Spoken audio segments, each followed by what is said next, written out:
you so much for joining us again, Joryn. Joryn's going to be speaking today about marketing your collaborative practice. And so another quick introduction for Joryn.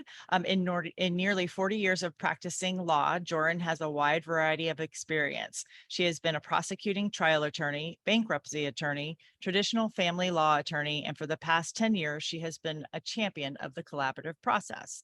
She was a professor of law at Stetson University. Joryn is the only practicing lawyer in Florida to have been awarded the prestigious A. Sherman Christensen Award, presented in the United States Supreme Court. Only one person annually earns this honor. She has published 7 books on collaborative practice, 5 as author and 2 as an editor. Because of the collaborative practice is relatively new, Joryn has dedicated herself to learning and perfecting marketing strategies to get the word out. Joryn has also published books and courses specifically to teach any type of professional about marketing. Today, Joryn Jenkins regularly consults and trains professionals on the collaborative process and marketing.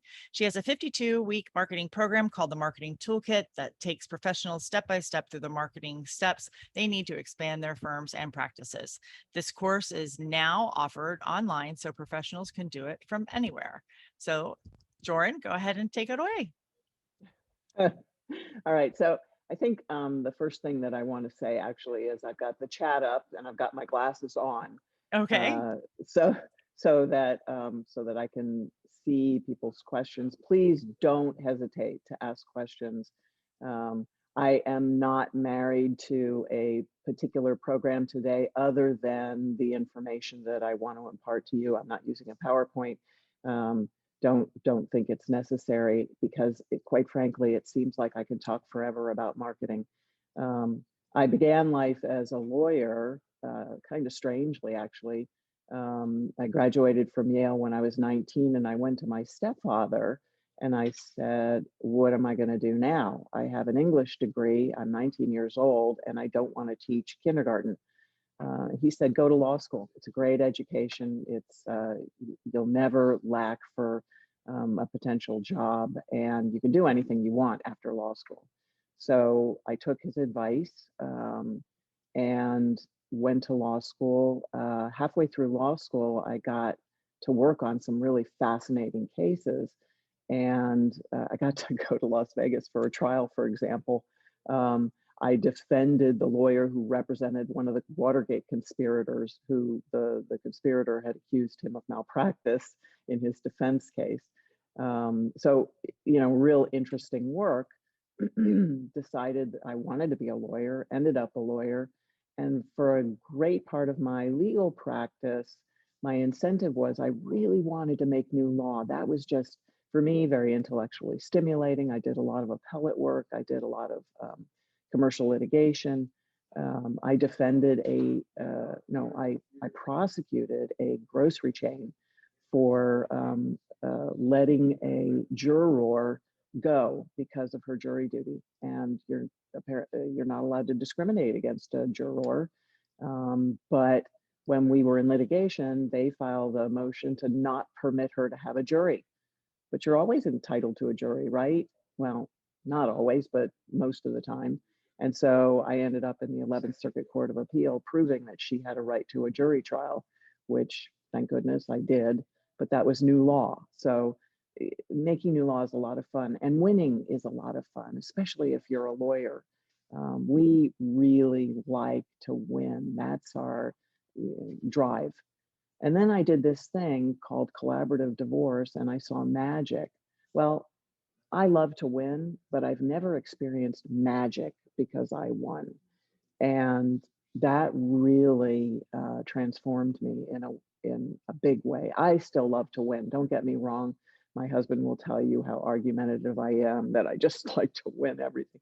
But I really enjoy the results of collaborative practice. And it took me a while to realize why people weren't coming to me and saying, okay, well, I want this kind of divorce. I want to collaborate. I don't want to go to court. I don't want to litigate. And it's because people didn't know. Well, how many of you out there are practicing in some area that you really enjoy? You like doing that kind of work, but the clients aren't coming because it's not a well-known industry, or you are not well known, or any number of reasons why you don't have the clients that you really want. So the question really became for me, how do I get those clients? And it became kind of my focus. I wanted to know why people weren't walking through my door saying, this is what I want. Well, I actually did start having that happen after I started my marketing program. But marketing is, for most of us professionals, whether you're a mental health professional or a financial professional or a legal professional, or some other kind of professional, marketing doesn't come naturally to us. The exception to that rule is, of course, the personal injury attorneys who it's almost like they all know how to market. They know what to do, but the average lawyer does not. And so I started studying, and over time, this was not a plan. I didn't plan to start studying and then engage in a program. I didn't enroll in school. In retrospect, it was an education. It was actually a process. I started reading books, not just on marketing, but on communication, on speaking, on writing, on all of the things that come together that kind of coalesce into a marketing program. And eventually, over time, I created my own toolkit, and now I have that toolkit for sale online. But the focus of the toolkit is really teaching people to do the self-marketing that I have learned. Took me 5 to 7 years, took me that long. I'm still learning, so arguably even longer. But it took me this long to coalesce into a program and to actually boil it down so that if you want to do what I did without making all the mistakes along the way that I made, you can engage in this 52-week program. It is hard work, don't get me wrong, but it's really worth it. And I've got it set up so that you start at the beginning, and at the end you end up with a plan, a program. The program consists of 5 fortes. So each one of these fortes is equally important, but they get less difficult over time just by nature of the beast. Once you get one forte under control, the rest kind of follow on, and you'll see what I mean as I explain. So the 5 fortes are pitch, publish, present, profile, and partner. Pitch is the most important, in the sense that if you don't have a pitch, the others won't make sense. You can't find the right things to publish if you don't have a pitch. You can't meet the right referral partners and convince them to join your cause if you don't have the right pitch. You can't get speaking engagements if you don't have the right pitch. You can't create a profile online if you don't know why you're creating the profile, or for what genre of service you're going to provide the program, the presentation, the profile, the partnership. So pitch is really the most critical element, and pitch comes in a bunch of versions. There's a quick pitch, the elevator pitch. We've all heard of that. Really short pitch, 1 or 2 sentences where you explain what you do in a way that invites questions. People want to ask you questions when they hear your quick pitch. A financial professional who I work with as a coach wrote his quick pitch, and it was, he does divorces to keep folks out of jail. That's basically what it was. And I can see you going, wait, well, what?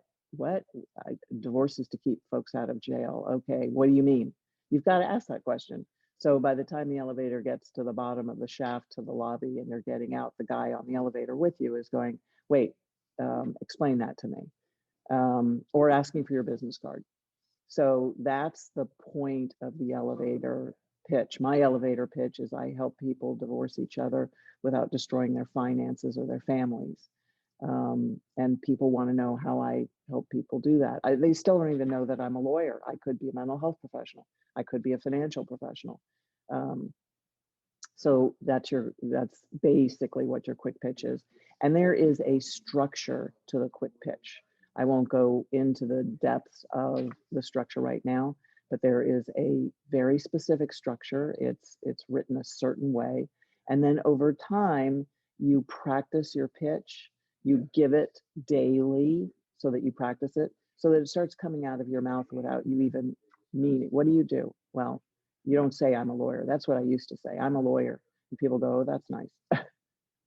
Or they change the subject. Um, so your quick pitch really is something that invites more questions, not a cold shoulder. Um, I'm a financial professional. That's boring. I'm sorry. You should have a better pitch than that. Um, I'm a marriage counselor. Well, that doesn't tell me much. Why are you in it? And this is actually where we get into the social pitch. So your quick pitch is 1 or 2 sentences. It's very abbreviated, and it invites questions. So the questions that you get should form the basis for your social pitch. There is a structure to the social pitch as well. It's very, you gotta do the structure a certain way, but you don't deliver it that way every time. You create it so that you can memorize it. And I tell people, once you've got your social pitch memorized, you post it on your bathroom mirror. You keep a sheet of it in the car for long red lights. You put it on your refrigerator at work if you have a solo practice. You practice it. You practice it a lot. It should be memorized. And the reason it should be memorized is because when you're in the cocktail party, people won't ask you questions in order. It might be that you run into somebody who says, well, why do you do what you do? Where does your passion come from? I can see that you're passionate about what you do, but why? You may have people who are intrigued by the solutions that you offer. So your social pitch is who you are, where your creativity comes from, where your passion comes from, what the problem is, what the solution is, what's your credibility. My credibility, I mean, credibility is a big piece of the structure. It can be that you got an award in the US Supreme Court that's only given out once a year. It could be that you've published 5 books on collaboration, or 2 books on marketing, or 1 book on what you do. I tell people that your credibility is whatever you brag about, and you've got to learn to put it in there, and you've got to learn to brag. It's got to be part of your social pitch. And quite frankly, bragging has a certain spin to it. You're not really bragging. You're just stating the obvious. Where is your credibility coming from? So yes, I'm very proud of the fact that I got an award in the US Supreme Court, that the justices were there when I got that award. There aren't, at the time that I got the award, the US Supreme Court only allowed 1 award a year, that award, in the courtroom. This is not something that the Supreme Court does. They don't encourage, certainly not organizations that have a political purpose, which most organizations do. Most organizations have some political stand. The American Inns of Court does not. The American Inns of Court is all about ethics and professionalism in the practice of law. That's very neutral. And so they allow this award to be given in the Supreme Court by the Inns of Court. And I got it. So you're not bragging in your social pitch. You're just stating the facts, who you are, where your credibility comes from, what's the problem, what's the solution. In my case, in collaboration, the problem is that that litigation costs so much money. People assume that they have to litigate. It costs a lot of money. It takes a lot of time. I mean, I've had divorces that took 5 years, God forbid. The average divorce takes at least a year. The average collaboration takes 3 to 4 months. So you know, litigation costs more. You're consigning your divorce solution, your family, to a judge who doesn't know you, doesn't know your kids, doesn't maybe share your values. You don't know. And so you've got this person who's neutral, in theory, absolutely neutral, but who has his own background, his own culture. Maybe his parents were divorced, maybe his dad paid alimony. So he's got things in the back of his mind that kind of might impact on the decisions that he makes for your family. And by the way, let's not forget that your family is stuck with what the legislature says families can do. Judge can't do something that the legislature doesn't permit him to do, but your family can. So that's the solution. The courtless solution is the solution that I offer. And then you've got where your passion comes from. We're still talking about social pitch. Where does your passion come from? In my case, when I was 7, my parents were divorced and I never saw my father again. And I will share with you that I thought my passion came because I helped my husband in his post divorce proceedings with his ex-wife, with his former wife. Very difficult. They were in court for a long time. And in the middle of all that, I discovered collaboration, and I thought that was magic. Then I was at a cocktail party, and someone asked why I was doing what I was doing. And I heard myself saying, well, you know, when I was 7, my parents got divorced, and my mother loaded us kids in a van and moved us 3,000 miles away. And I never saw my father again. The guy I was talking to said, oh my God. His reaction was astounding to me. And I realized, no, that's where my passion comes from. That is where my passion comes from. So that has to be part of your social pitch. And then last in your social pitch, you want to say something about what your clients say about you, what they may say about the process. I had a client come out of a divorce, collaborative divorce, and he said, I became a better person. Okay, I became a better person. I have clients who say that I'm the only one that offered them a choice of process. All the other lawyers just were going to throw them into litigation because that's what lawyers know. That's what we know as litigators. We know litigation. But some of us know about collaboration. So we offer courtless divorce processes. And so your social pitch is comprised of all of those 7 elements. That's all laid out in my toolkit about how to figure out what those elements are for you and your professional services. And once you put your social pitch together and you memorize it, then you work on giving it. When you start giving it and you've got it memorized, you can watch people's reactions and you can then change it to fit how you want it to work. I gave my pitch several times before I realized that I didn't like a word that I was using. It didn't resonate with people who are hearing it. I used to say that I help people divorce without destroying their bank accounts. And somehow that didn't resonate, but without destroying their finances or their families resonated. I got people asking me questions when I said it that way. So strangely, I can't tell you why, I don't know why, but if you are able to watch how people react, then you can polish your pitch. I like keywords, I guess. You polish it, you perfect it, you keep giving it, and then you polish it some more. So you're always polishing your pitch. And then, by the way, you've learned your social pitch, you're at the cocktail parties, you know it so well that you can just answer the questions as you get them. You already know. I always use the same phraseology because I've memorized my social pitch. So yes, the problems, the solutions, what people say about my practice, they always come out the same way. The fact that when I was 7, my parents got divorced. And in fact, that ended up a title of one of my books.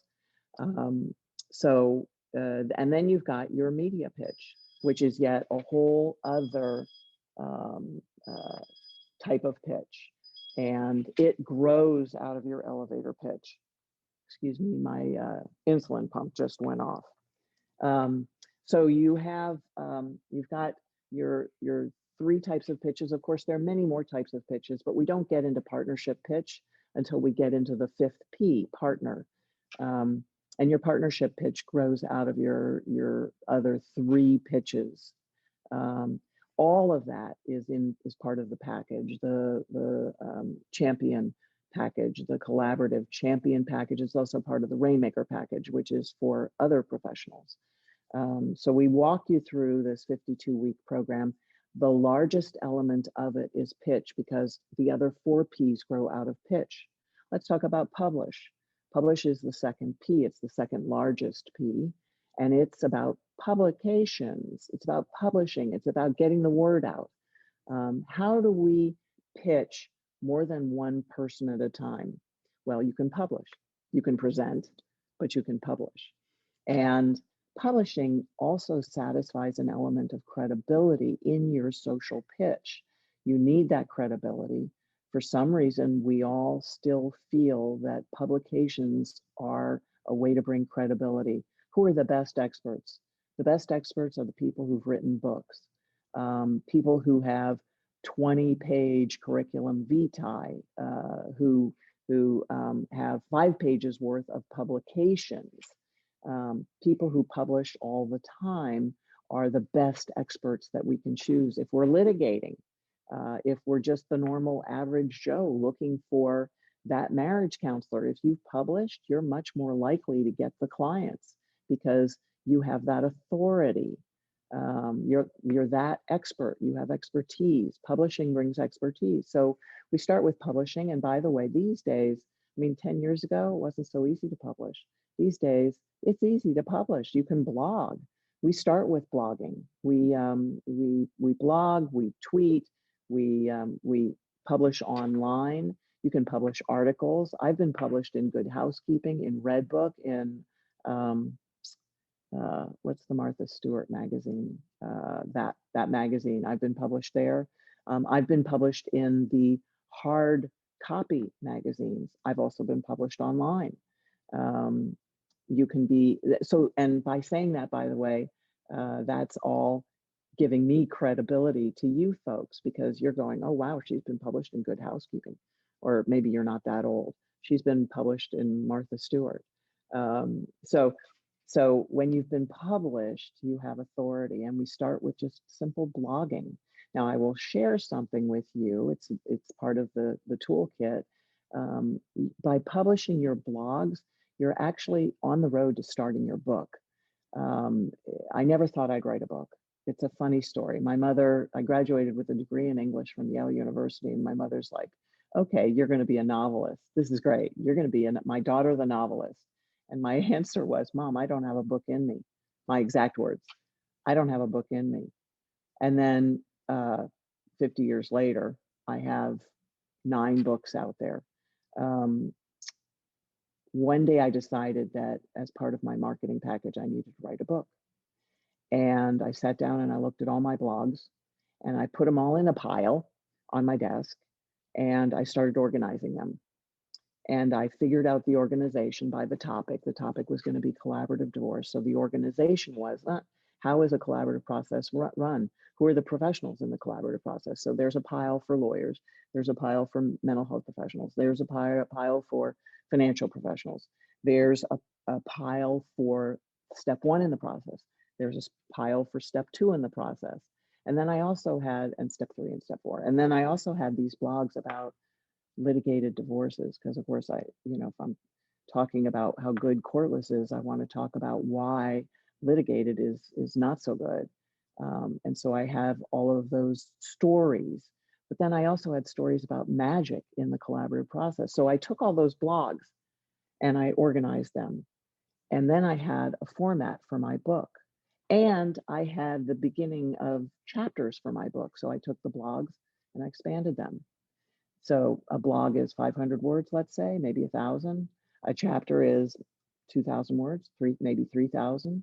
So you just expand on the story. You just decorate the story. You expand on, go in more depth in the process, what happens during the process.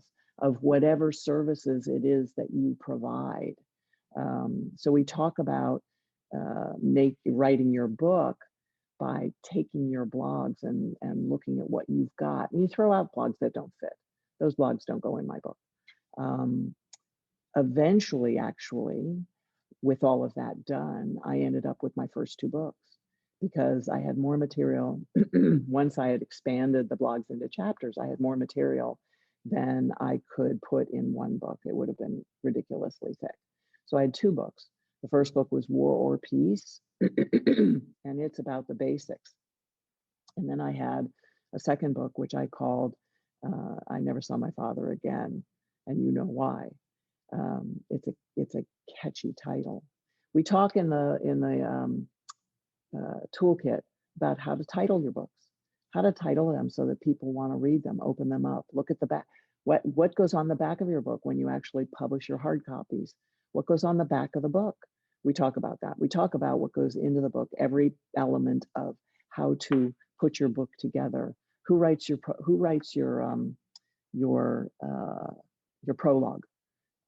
Who writes your if you have a preface? How do you get your testimonials to put in an about this book section? How do you get those testimonials? And there's a process for that, and I teach you how to do that.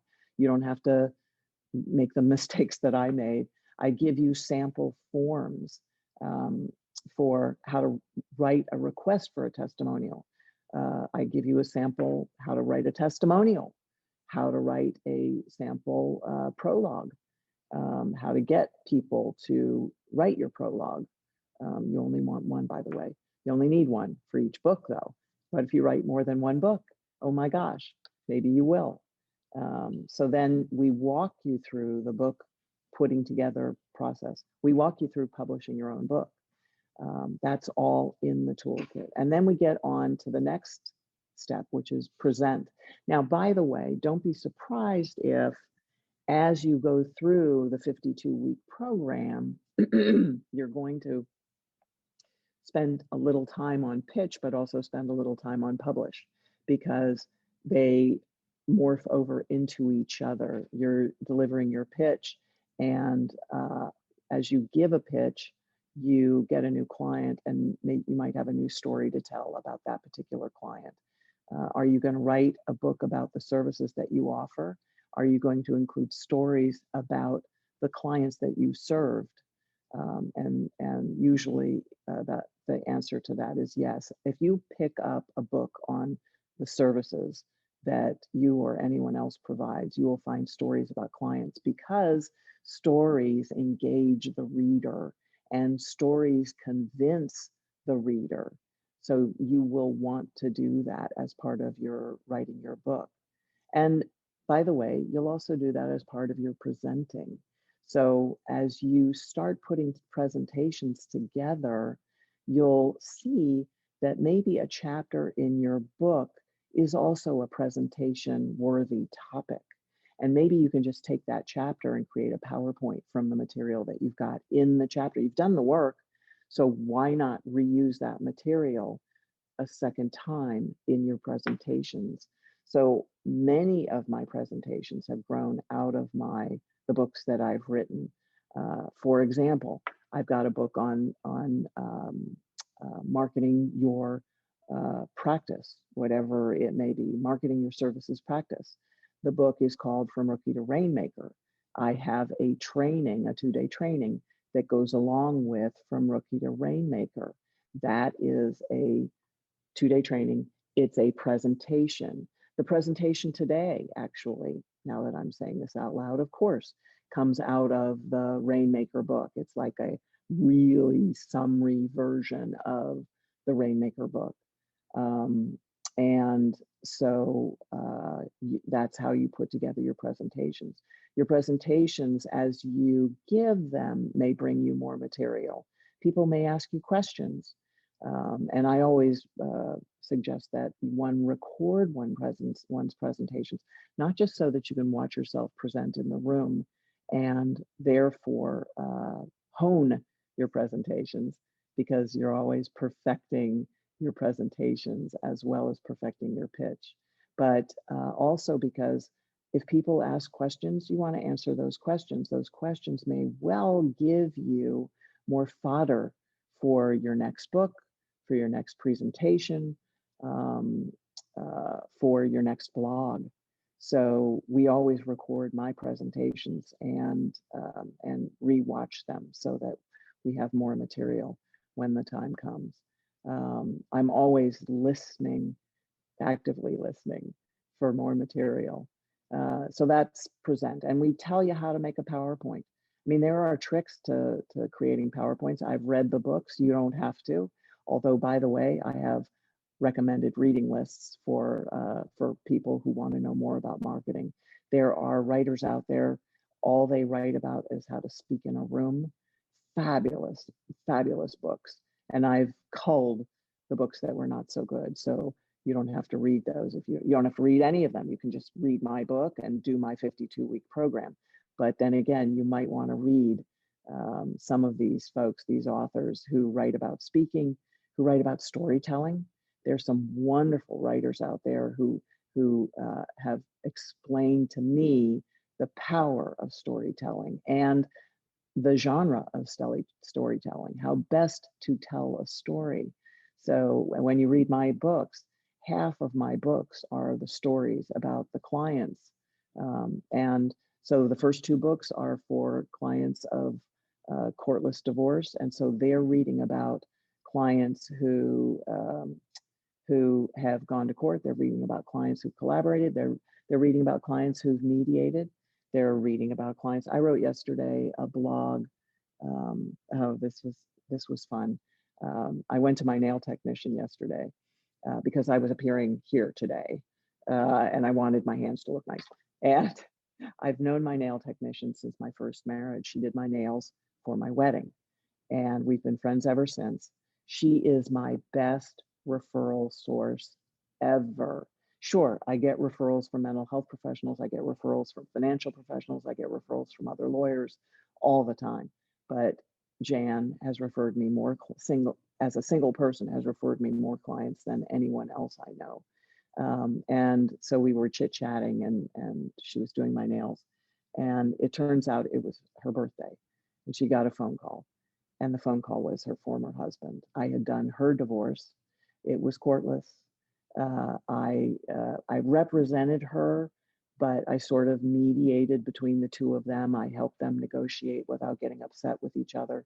And as a result, they don't have children. They never had children, but he still calls her every year on her birthday to wish her a happy birthday, to find out how things are going, how her health is. He's remarried, but they each call the other on their birthdays, which is so lovely. So I tell stories like that. And I tell those stories first in blogs, and then they become part of my books, and then they become part of my presentations. I tell stories about the clients of my marketing services. The clients who, for example, Nancy Sponseller, who came to a training. She came to one of my champion trainings, teaching marketing for collaborative professionals. And she came from Ohio. She gets on an airplane, she comes down, she gets in a cab. Back in the day, she got in a cab, then she got in a cab to go home. She'd learned her pitch. She pitched the cabbie going home, and she got a new client. She called me up. She was beyond happy. She was beside herself. She said, "You won't believe this, but I pitched the cab driver on my way home and he referred me a client." So we pitch all the time. We publish every chance we get. We present to rooms of people, to webinars, to I present to groups of professionals. I present to groups of lay people. There are so many options for presenting, and I lay all those options out for you. And there's a method to getting asks to present. There's a method for that, and I teach you how to do that without taking the missteps that I took along the way. So that's present. And then there's profile. Profile is not just who you are in your neighborhood, like the old days. You used to get, referrals from people down the street, from where you lived, from where you worked, people in the building where you worked. Now we get referrals online. And for a long time, most of my referrals came from Avo. And then apparently my website became so productive that now most of my referrals come from my own website. So my profile has gotten that good. But we work on all of this during the 52-week program that's in the toolkit. You work on how to put together your profile, and you start it way back in like week 5 of the 52-week program. You don't start it, in the 4th section. It's all steps all taken together, if they can be. And so you're working on your profile. If you're publishing, you're working on your profile. If you're publishing in your blog, you're working on your profile. If you're publishing on other blog sites, if you're on LinkedIn and linking to your website blog, if you're on Facebook and people are asking you questions and you're sending them back to your blog, then you're working on your profile. That's all work on your profile. Getting an Instagram account, which I only did last year, by the way, you're working on your profile. Staying current on what the latest social media is, you're working on your profile. So you're always perfecting your profile. You're perfecting your presentations. I just put together a new webinar from a training that I used to give, a 1-hour training. And now it's a webinar that I am selling online. And so we just recorded that a couple of weeks ago. When I say we, it's me and my staff, because I include my staff. My staff learns their pitch. Their pitch is slightly different from mine because they're not the lawyer in the room. They are, unless they're a lawyer, but most of my staff are legal professionals, just not lawyers. Some of them not yet. Some of them will be lawyers. So we work on our staff pitch as we progress through this process. Now, someone has asked, Liz, thank you. When you say a 52-week program, that sounds intimidating and overwhelming. Thank you for this question. I've recorded it because something I teach in my presentation portion is don't be afraid to say I don't know, although I'm not going to say I don't know now. But don't be afraid to say I don't know, and I'll get back to you, and then get that person's information so that you can get back to them. It depends. Every person is different, Liz. It should not be overwhelming. It's step by step, and we work with you, even not in the room, necessarily in the room, but as part of the program. It comes with videos. It comes with step-by-step process. Clearly, if it's taking too much of your time, you can just make it last longer. You're not limited to the 52 weeks. We've laid it out so that you can do it in 52 weeks. It does not take 40 hours a week. Everybody's a little different. Some of my clients are better writers than they are creators, I suppose. Well, no, writing is creative. They're just better writers than, maybe they are better writers than they are envisioning PowerPoint presentations. So it might take them longer to put together the PowerPoints that they want to put together. But so it's very individual for each person who does the program. I've never asked how long it took to get through the program, and I'm going to have to do that. And then maybe, oh, here it goes. Then when I have an answer for that, I can get back to you on that. Liz, send me your contact information when you can. Send it to Joryn at jorynjenkins.com. That would be great. And we can talk about that. So pitch, publish, present, profile, and partner. Now, partner grows out of everything else. You've got to know your partnership pitch. And you will by the time you get here, because I've taught you how to create your own partnership pitch. I can't do that for you because we are all different. Every one of us is different. Your passion may derive from something different from mine. It would be very odd if you also could say, when I was 7, my parents were divorced and I had 3 younger sisters and we all got loaded in the van. And no, but strangely, I had breakfast one day with 7 professionals and 3 others. Their parents were divorced when they were a certain age and they never saw one of their parents again. This was in the old days, it was not uncommon. It's more uncommon now because the legislatures have changed the law. So you can't just up and move. And people still do, but it's much more uncommon than it used to be. But your passion comes from somewhere else. Maybe maybe you are a collaborative lawyer, so you might have the same solutions and problems. I don't know. Um, you might, and that's certainly possible.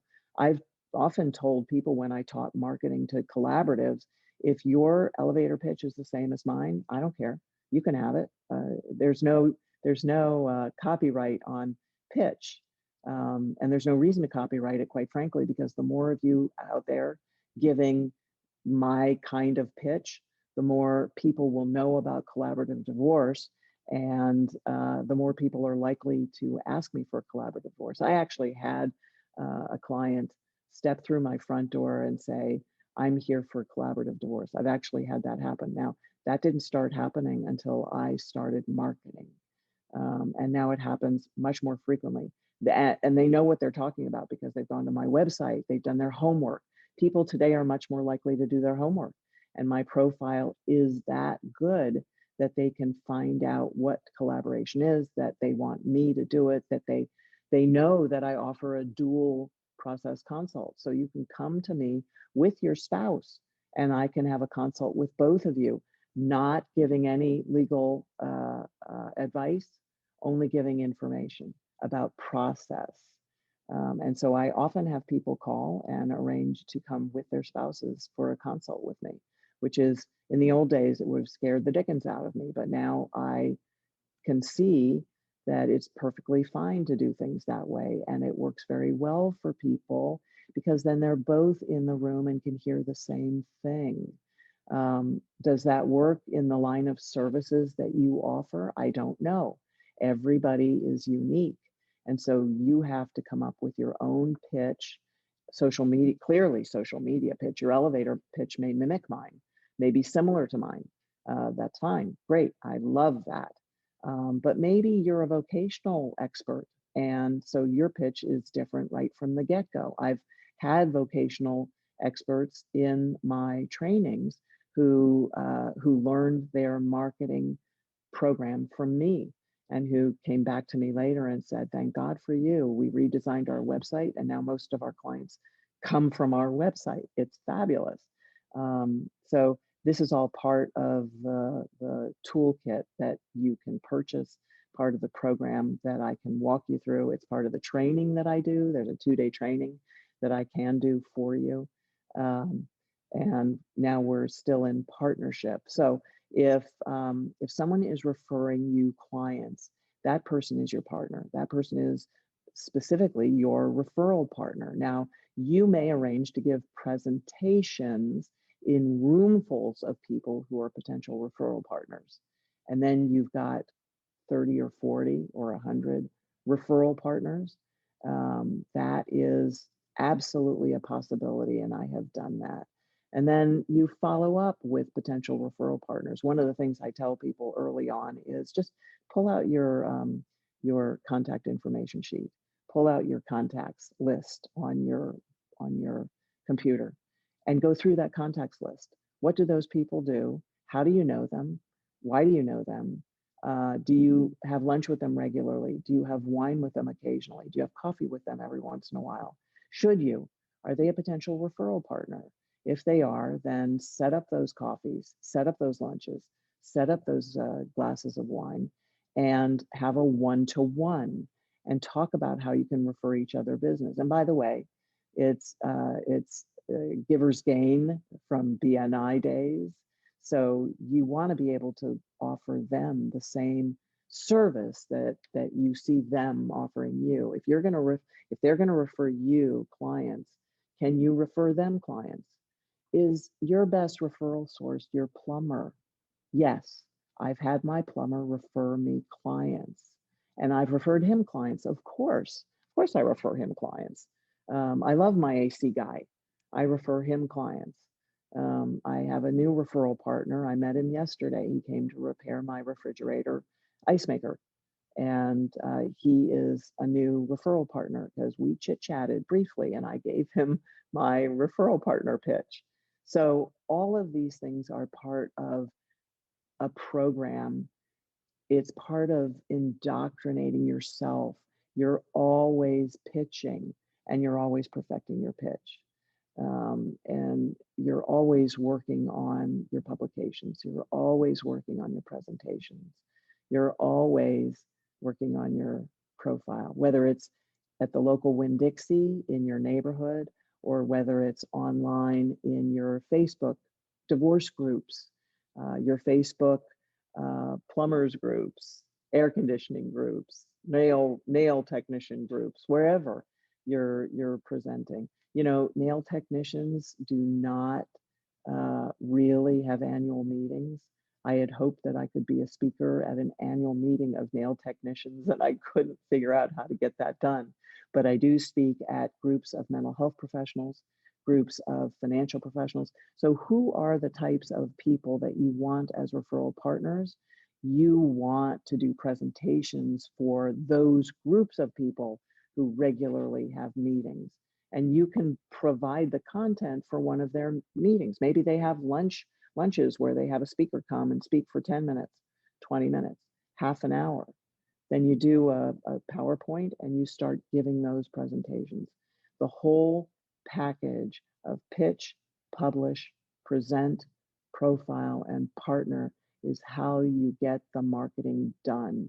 And once you've created your own marketing platform, you're good to go. It's become part of who you are, and it's who you are every day, everywhere, at your kid's school, at your dentist's office, downtown at lunch. That's who you are, what you're doing. Marketing becomes part of who you are, and you're always marketing. And by the way, your marketing is my marketing. And that's it. I'm all done. Where's Wendy? I'm here. I'm coming. Wow. I have to say, Joryn, that let me put us in this view here, actually. Oh, let me go there. There we are. There were a few questions also in chat, but I was furiously taking notes myself, because what I found so interesting, and I know we were, you were targeting your collaborative law, folks who are wanting to market their collaborative law I can't business. help talking collaboration whenever I Right. turn around. But, I teach a rainmaking course, and it's all about rainmaking for everyone else out there. You're quite Well, right. I've had a lot of professionals come to me for help, divorce related, and also where their services weren't divorce related. and that's what I was going to comment on, and that's why I was furiously taking my own notes, because I'm like, oh my gosh, I have never thought about having that many different pitches. Like, of course it makes sense when you said it out Sure, loud, sure. but of course you need all of those things. And so one of the Well, and things. you're a podcaster. So Mhm. you very likely have a podcasting pitch. And I actually pitched you earlier, and I think you know it when I said, I just put out my first podcast. And so maybe you and I can podcast together. Oh, now you're my Right. partner. That's right. That's right. And the same thing too, just explaining those things. And what I find so interesting, and I love that you said it about practicing, because I think we forget about having it become second nature, but I stumble over mine all the time when I'm thinking about it. But if I don't Yeah, think about it, or if I'm just someone yeah, says casually, "Oh, I can go on for days," like Dr. Wendy said before, I can talk for days on this issue. But if I'm like, "Oh no, I have to pitch myself," you get right, caught up in that. right. And so Yeah. what do So you have you any? have to capture when you did it without thinking, and if it went over well. You have to capture that and then write it down and practice it that way. Yeah. And yes, so I will be doing that myself. But so I did have a question when you were talking about the social pitch and the media pitch. Those were the two things besides your elevator pitch. So you talked about those three things. So the social pitch and the media pitch, what can you give a difference about what those two things, like a quick, like give me a quick piece of a social pitch and a quick pieces of a media pitch that you were talking about? Well, of course, the social pitch is, litigated divorce. It costs a lot of money. It takes a lot of time. You never know how long it'll take, how much it'll cost. And then you have this judge who doesn't know you or know your kids or share your values making decisions. Whereas if you're in charge of your own solution, then you're creating your unique solution. It's not a judge who's doing that for you, trying to fit your square family into a round hole. And you know how much it's going to cost approximately. It's going to cost a lot less, certainly. And we know it's going to take less time because the average collaborative or courtless process is 3 to 4 months as opposed to 1 to 3 years. And so, if you're consulting with the person who's got those statistics, or if you've seen my posters, and posters is another way of pitching, by the way. My posters that I've created and that you can create on your own, and I teach you how to do that, are part of my pitch, and part of my staff pitch as well, because I've created posters for my staff to use. So, oh my gosh, and you got me going again. Stop it. Well, it's fascinating. No, and but I think that again, I know you're talking to a pretty specific group here who joined in, but it can really, I think people open it up and think about the other ways that all of this can come for you, not just in whatever your main particular job is now, but as you move into the Yes. future and things you want to do. I Yeah. think it's such a great way to hear I it in was a different surprised. I ways. was surprised when I had a divorce coach come to me for training.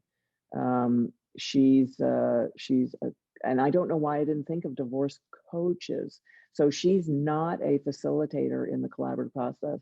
She's not a mental health trained professional. She's someone who got divorced and who said, I wish that I had had someone personal to me coaching me through this process and helping me deal with the trauma and the stress and she litigated. And so she decided to become a divorce coach, and she wanted to learn how to market her services. So it never occurred to me I could train those people too. So you just don't know. I had a lawyer who is not a family lawyer come to one of my trainings and told me this is extremely valuable for me. So that's actually how I came up with the Rainmaker program too, because I was only training collaborative professionals at that point. But why wouldn't all lawyers do the same thing I've done with respect to their own services, estate lawyers and commercial lawyers and even personal injury lawyers? Yes. So yeah, Right. it's sure Right. And everybody, beyond, yes, and beyond that even as well, because it's, anybody who offers a service for right, sure. right. Liz had asked a question a little bit earlier on. She also wanted to know, we're talking about the pitch. She said, do you ever say that the collaborative process saves time and money? This sometimes makes the process seem quote unquote cheap. And I tend to think that saying this only cheapens the process and the pitch. I can see how you could see that. And I don't think that most people perceive it that way. I will tell you that many of the folks that I pitch that to uh, choose mediation or choose me to be the mediator because they believe that I truly want to save them time and money. And people want to save time and money. Who the heck wants to spend $200,000 of their family's money if they even have it? And this is why a lot of people end up in bankruptcy after. And bankruptcy lawyers are my best referral partners because bankruptcies cause divorces and divorces cause bankruptcies. There's no question if you litigate, you're going to run through your money.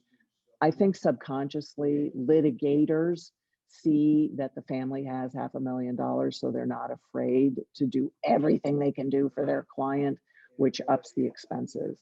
Collaborative lawyers look at what's best for the family, and they hope that the next month's bill will get paid, and it does because the people so believe in what's happening in the room, and they believe that it'll be a shorter process and that it will take less time because we show them where they're going. The agenda is laid out there. So now I'm pitching collaborative divorce again. I'm sorry. I Well, no, I can't was gonna help it. say, well, that probably helped Liz quite a bit. So I think what Liz is probably asking or saying is that she's not super comfortable in saying that piece of it because money is such a weird thing for folks to be able to So talk look about. at your phraseology. So here's the marketing coach speaking. Look at your phraseology, figure out different ways to say the same thing and see how they land. Try it. My first pitch, the first pitch I gave was online at Sam's Club to an older Black gentleman dressed purely in blue and orange. And I'm standing online to return something. So is he. It's a long line. And I say, are you a gator? And he goes, no, not me, my daughter. What do you do? That was his answer. No, not me, my daughter. What do you do? And so I talked about, I save families. I help them not destroy each other, whatever it was that I said. And he started asking questions. At the end of 5 minutes, he had referred his daughter who was getting divorced to me. That was the first time I gave my pitch. And so try your pitch online at the grocery, try your pitch in the next Uber you take, try your pitch at the airport, try your pitch, to your friends, try your pitch. Oh my gosh, I had a lawyer come to a training and the first night, 2-day training, first night, he went home, had dinner with his family, he pitched his family. He came back the next morning and he said to us, my daughter didn't know what I did. Her response was, oh my God, Dad, I can refer you clients. Wow. Oh my God. So we assume people know what we Right. do. We assume that they know the magic that is making us passionate, but they don't unless you tell them. So try various forms of what's making you uncomfortable, Liz, and see how it lands. That will That's help you. That will help you. Wow, that's wonderful. Thank you. And so I also, Patricia wanted to know what the cost is for your 2-day course. She's a collaborative lawyer in Edmonton, Alberta, Canada. Patricia, go to jorynjenkins.com. There are a couple of choices, and so I hesitate to say exactly.